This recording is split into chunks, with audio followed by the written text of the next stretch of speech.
How you doing, everybody? It's your boy Wardy, and as you can see, we're back at it talking about the amazings of folks. We're also back at it discussing starting pitching options for the New York Metropolitans as some key reports have come out over the past 24 hours. I'll be highlighting two in particular in today's video, and we just did a breakdown yesterday on 5 starting pitching targets in yesterday's content, so make sure to check that out already if you haven't, and thank you all so much in advance because we're going to be breaking down some of those pitchers at further length today because since then, I feel like a wizard, the Mets have reportedly been connected to some of those pitchers that they weren't connected to when I did that video just around 24 hours ago at the time of recording this. And we will be live later this evening around 7 p.m. Eastern, myself and special guest, diehard Mets fan and former major network host, that being in Casey Stern, as we'll be breaking down all the latest in Mets land. So make sure you're chiming in for all that. Also, shout out to BetUS being the sponsor of today's video, but a little bit more on them later. For now, let's dive into the latest reports here. As you see left to right, starting with Michael Manaea earlier today, Mets Rise states the following in his article that yes, the Mets, according to sources, and Michael's usually on the money,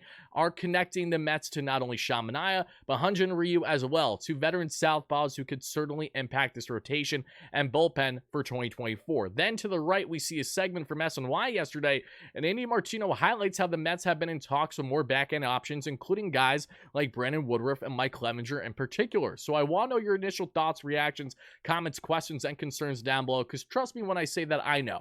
I want to Shota Imanaga, I want to Jordan Montgomery just as much as the next guy, but the unfortunate reality that we find ourselves in is that it appears the Mets are really heavily emphasizing more those short-term options. But just because they're short-term filler options doesn't mean they're bad pitchers, because there are some guys here that I am excited to break down today, while others I certainly have my reservations and then some about. But let's start with a pitcher who's not going to impact the Mets in 2024, but would certainly do so in 2025 and hopefully beyond. This is another former Milwaukee Brewer, a Cy Young caliber pitcher when healthy, and that's the big question. When healthy, none other than Brandon Woodruff, who you currently see in the highlights. Let's dive into Brandon Woodruff and his game. It's long overdue that I've been breaking down this player because the 30-year-old, again, when healthy, he was certainly on pace to be a Cy Young caliber pitcher for the Brewers this past year, along with the likes of Corbin Burns, Freddie Peralta. Sooner than later, Peralta's advanced numbers will look really, really good. I think he's going to have a big year in 2024, regardless if he's in Milwaukee still or not. 11 games, 67 innings prior to his injury, a 2.28 ERA for Woodruff,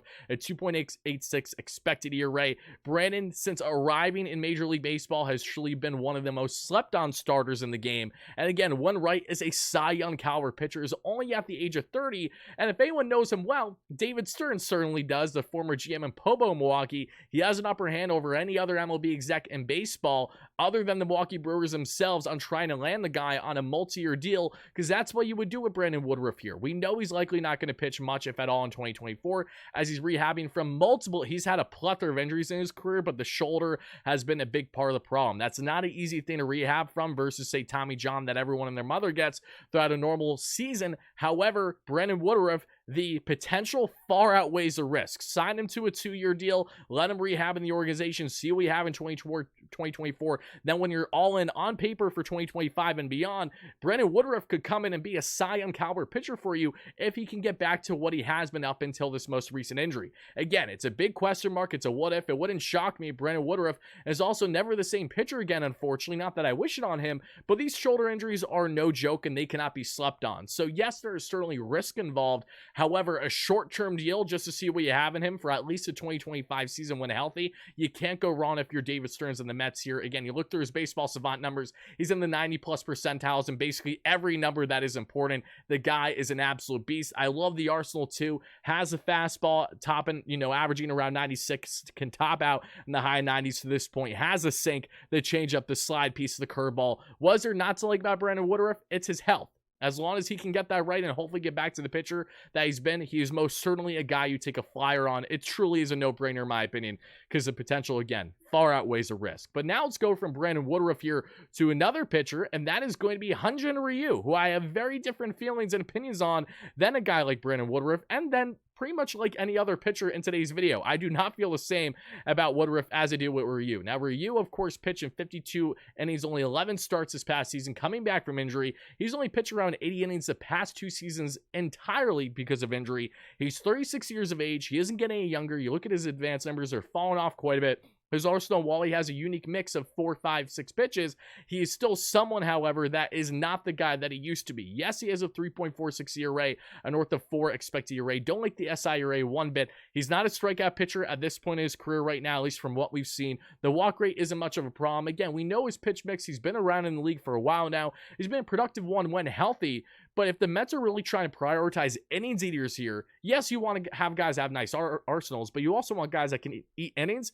Ryu has not proven to be able to do that over the past couple of years.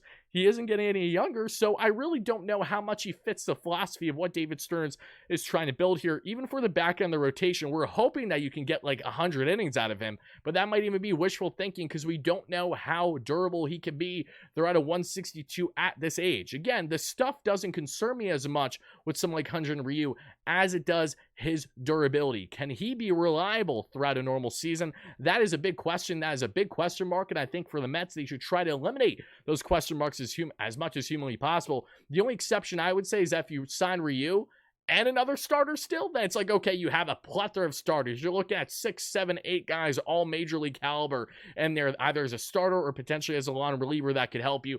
That's where it could be a bit more appealing, but HyunJin Ryu, don't hate the idea of the Mets bringing him in, but I definitely have far more reservations than pretty much anyone in today's video. So I will leave you with that currently when evaluating HyunJin Ryu in his game. It comes down to durability, and I just don't see it with him right now, but maybe David Stearns sees something that I certainly don't.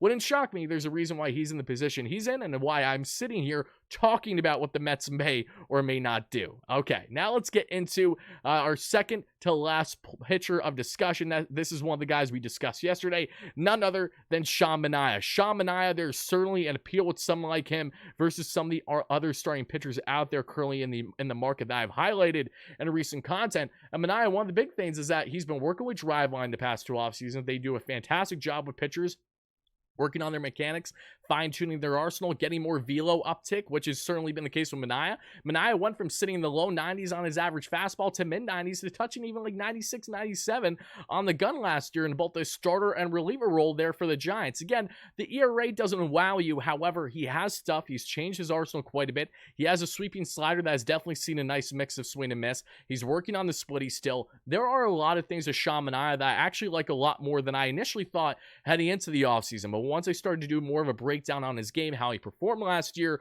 all reasons believed, and to me at least, into the minds of many, that Sean Manaea might be the best short-term fit for the Mets currently out there in free agency. Whether you like it or not, he may very well be that guy. I like his arm slot. I like his ability handling lefty on lefty and even righty on lefty. Of course, you want to make sure you're not throwing meatballs right down the plate. That's something that Sean will have to work with. The walk rate get a little bit down too, but the K per 9 was really strong, right around a 10 K per 9 last season, which was over a strikeout higher than his previous year and his one and only year in San Diego, which was brutal, might add. But as a starter reliever type being utilized in unique ways, which David Stearns knows very well during his time with that pitching lab in Milwaukee, Sean Manaea, for more reasons than one, could be a very nice sneaky pickup for the Mets to help round out their rotation. Again, not the sexy name you're looking for, not the flashiest name, but a guy that, unlike what we've seen with Ryu in recent years, can eat innings, quality innings for you at a pretty solid level and basis. So Sean Manaea, keep an eye on him this offseason as the Mets currently have interest in his market. But now let's get on to last but not least, that is of course Mike Clevinger. Mike Clevinger is a very interesting discussion here that we're about to get into. But before I do, actually, I have to let you all know about today's video sponsor and our great sponsor on the channel as a whole, that being our great friends at BetUS. For those that don't know BetUS, BetUS is America's #1 sports book. So if you're down to do your overs, your unders, your spreads, your parlays, you name it, BetUS has you covered with all your sports betting needs. And with NFL playoffs right around the corner, what are you waiting for? Get in on the action today. Place your bets. They always have the fantastic odds out there. I love everything about BetUS. Been working with them for a bit now. And what's exciting is that not only what's going on in NFL, NBA, but if you're focused mainly on Major League Baseball and the Mets, do not worry. We will have you covered because we'll be doing unique Wardy parlays throughout the 2024 regular season. Thanks to our great friends at BetUS. They're going to be help spicing things up. So I'm going to be picking my parlay saying, hey, we're doing the 3-pick parlay with Wardy. We're taking Jeff McHits on 2 or more hits, right? We're taking Pete Alonso on 2 or more bases. We're taking Kodai Senga at 7 or more strikeouts, and with my luck, of course, Alonso's not going to get that one bag. Point is, we're going to be having a lot of fun with BetUS throughout the regular season, so make sure you get in on the action again today by clicking the link in the description. That way you get a 125% boost with your first deposit. So if you deposit $100, you automatically get $225 to work with. It is that easy. They're safe, they're secure, they're reliable. What are you waiting for? Make sure to click the link in the description. Great way to support the channel. Thank you all so much in advance. Now let's hop right back into this one as we break down not Manaea, because we just did that. Now let's talk a little bit more about, last but not least here, and Mike Clevinger. Now, Mike Clevinger is a little bit of a I don't know how to feel type player, mainly because he faced domestic allegations last year. He was cleared of them through MLB. He was not fined or penalized in any way. It seems like that is all done and over with. However, anytime that those things happen, I of course have my choice feelings and opinion on what is accurate, what isn't, especially if it was regarding both, his girlfriend, wife, and their 10-month-old child at the time. So that's definitely a touchy subject. But regardless, clubs are valuing Clevinger for a reason. I'd imagine that he was cleared, and that's why the Mets are at least considering him, talking to him. And when speaking on the player as a whole, and I'll get into probably in tonight's live show why there are differences in my viewpoint and evaluation on Clevinger and Bauer. Actually, there really isn't. Like I said, I don't have any ill will with Bauer. I just made it known in my previous video that he's not coming to the Mets. These are the reasons why. Whether you like it or not, it's completely up to you. I'm just telling you, he's not going to be a Met. It's as simple as that. Mike Clevinger, however, is a different discussion. He may very well be a Met who had a 3.77 ERA in his one and only year with Southside. As everything went wrong with the Chicago White Sox, Mike Clevinger was one of the few bright spots, all things considered. Again, 4.81 SIRA, don't love that because that tells you more about what a pitcher can control. I know the defense behind him was putrid last year. However, those numbers don't factor too much into the defense around him, which is why I have my certain level of reservations. Not HyunJin Ryu reservations, but still a certain level. But when looking at who are the current stopgap options in the free agent market for starting pitching, Mike Clevinger is currently one of the best options out there. He can eat innings for you. He can consistently eat innings for you. He has an interesting arsenal as well, which I like, and definitely a guy that as your 4-5 could certainly help this rotation for 2024, which is in desperate need of as many innings eaters and guys who, of course, can do it quality in doing so. Let's keep in mind that if the Mets say bring in a Manaea, Mike Clevinger, wherever it may be, these are guys that while they're short-term fits, they aren't bad fits. Yes, they're not the sexy name,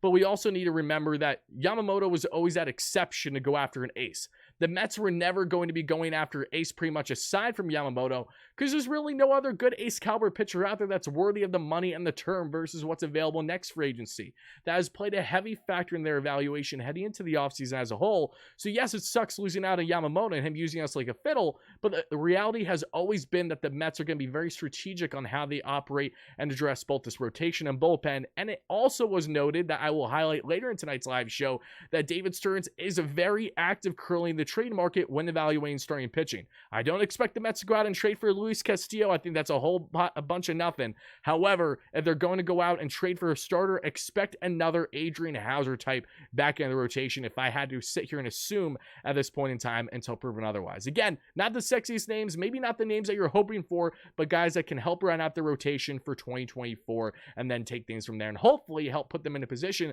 where they can be buying at the MLB trade deadline. The Mets have depth in Tyler McGill, Jose Buto, Joey Lucchesi. I don't think those are terrible options in itself, but you don't want to be reliant solely on those options. So if you can add another starter or two that's more MLB caliber, that has more upside, that has better stuff, then you're looking at a rotation that, yes, it might be a lot of mid-level guys, but a plethora of mid-level guys is exactly what could carry you throughout the season versus having a couple of two-headed to three-headed horsemen, then they drop an injury, and then bam, you're left with guys who are calling up from the AA right away. So the Mets need to be smart. They're trying to do their best here while focusing both short and long term, and I understand where they are currently residing, even though personally, I want them to go all out and land Shota Imanaga, which I feel pessimistic about at this point in time. No less Mets fans, whoever you're a fan of, let me know your thoughts down below. How do you feel about the Mets' pursuit of all these starting pitchers? Which ones do you like? Which ones do you not like? How do you feel about it? Let me know down below. Stay tuned for consistent coverage. Stay tuned for the live show later today. I'll talk to you again real soon. Let's go Mets, baby. Peace out.